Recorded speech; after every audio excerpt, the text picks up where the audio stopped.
जय श्री कृष्णा भक्तजनों, आप सभी का हमारे YouTube चैनल में बहुत बहुत स्वागत है। आप सभी को छठ पर्व की बहुत बहुत शुभकामनाएं।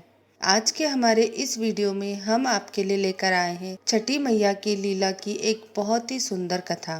कथा आरंभ करने से पहले आप सभी से निवेदन है कि अगर आप हमारे चैनल पर नए हैं, हमारी कथा को पहली बार देख रहे हैं तो हमारे चैनल को सब्सक्राइब कर लीजिए और कथा के अंत तक हमारे साथ जरूर बने रहिएगा। तो चलिए हम कथा को आरंभ करते हैं। बहुत समय पहले की बात है। एक बुढ़ी अम्मा थी। उनके एक बेटा और एक बहू थे। बुढ़ी अम्मा छठी मैया की बहुत ही बड़ी भक्त थी और हर साल पूरी श्रद्धा से छठी मैया का व्रत करती। परंतु बहू नए विचारों वाली थी। वो पूजा पाठ में विश्वास नहीं करती थी। एक बार बुढ़ी अम्मा छठ पर्व करने की तैयारी कर रही थी। बुढ़ी अम्मा की बहू उन पर हंसने लगी और बोली, अम्मा, दुनिया कहाँ से कहाँ चली गई है। लोग आसमान को छू रहे हैं और आप आज भी इतनी अंधविश्वासी हो। पढ़ी लिखी बहुओं का छठी मैया की परम भक्त बुढ़ी अम्मा पर कोई असर नहीं हुआ। वो तो बस अपनी तैयारियां करती रही। फिर बहू बोली, अम्मा, यह सब बेकार की बातें हैं। इस उम्र में 3 दिन तक भूखी रहोगी तो खुद पर ही मुसीबत लाओगी। न जाने क्यों भूखे प्यासे लोग खुद को सताते हैं।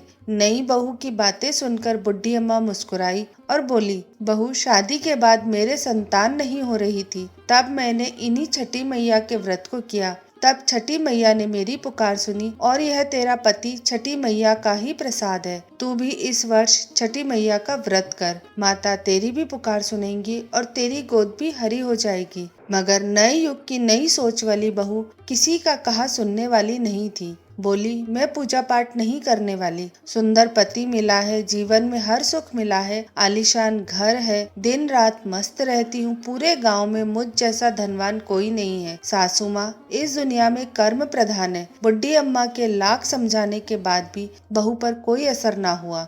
वो नास्तिक थी। इतने में बुढ़ी अम्मा का बेटा वहाँ आया और बोला, ठीक है, तुम्हें पूजा पाठ नहीं करनी तो मत करो, लेकिन तुम मेरी माँ से झगड़ो मत और जाकर तैयार हो जाओ। छठ माता के घाट पर जाने का समय हो गया है। बहू बिना रुचि के उनके साथ घाट पर जाती है, लेकिन वहाँ पूजा करने की बजाय वो मेला घूमने चली जाती है। कुछ देर बाद उसका पति उसे वहां ना पाकर ढूंढने लगता है तो वह हलवाई के पास स्वादिष्ट पकवानों का मजा लेती नजर आती है। पति उसे कहता है, अरे तुम यहाँ तक आई हो, कुछ देर माँ के साथ बैठो। पत्नी झुंझलाकर बोली, मैं पूजा पाठ में नहीं बैठने वाली, मैं तो मेला घूमूंगी, आप ही करो यह पूजा पाठ। पति वहाँ से चला जाता है स्नान करने के लिए। जैसे ही वह डुबकी लगाता है, डुबकी लगाते ही वह डूब जाता है और जोर जोर से चीखने लगता है, लेकिन किसी को भी उसकी आवाज नहीं आती। जैसे ही बुढ़ी अम्मा को पता चला उसका बेटा डूब गया, वो जोर जोर से रोने लगी और छठी मैया से बोली, माँ, मुझसे तेरी भक्ति में कौन सी कमी रह गई थी जो तूने मेरी गोद सुनी कर दी।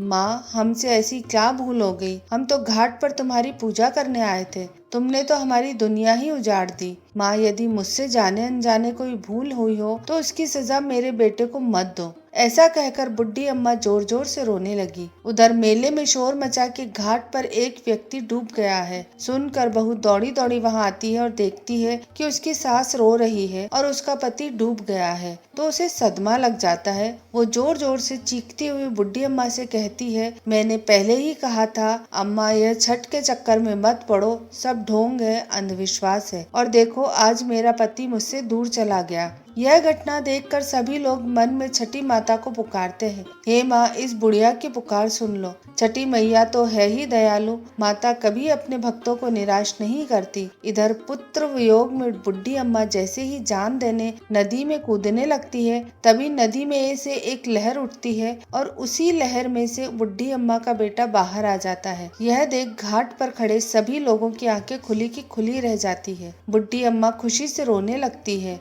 बहू भी खुशी के मारे जोर जोर से रोने लगती है। इतने में तेज गर्जना के साथ छठी मैया प्रकट हुई और बोली, मैं कभी अपने बच्चों का अहित नहीं करती। मैंने तुम्हारी आंखों से अज्ञान का पर्दा हटाने के लिए तुम्हारे पति को पानी में डुबोया था। मैं सदैव अपने भक्तों की रक्षा करती हूँ।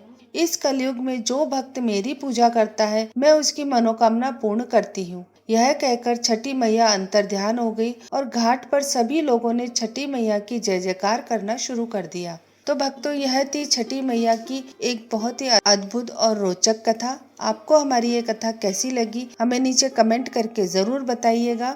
आपको कथा अच्छी लगे तो इस वीडियो को लाइक करिएगा, इसे अपने परिवार और मित्रों के साथ भी जरूर शेयर करिएगा और हमारे चैनल को जरूर सब्सक्राइब करिएगा। जय श्री कृष्णा।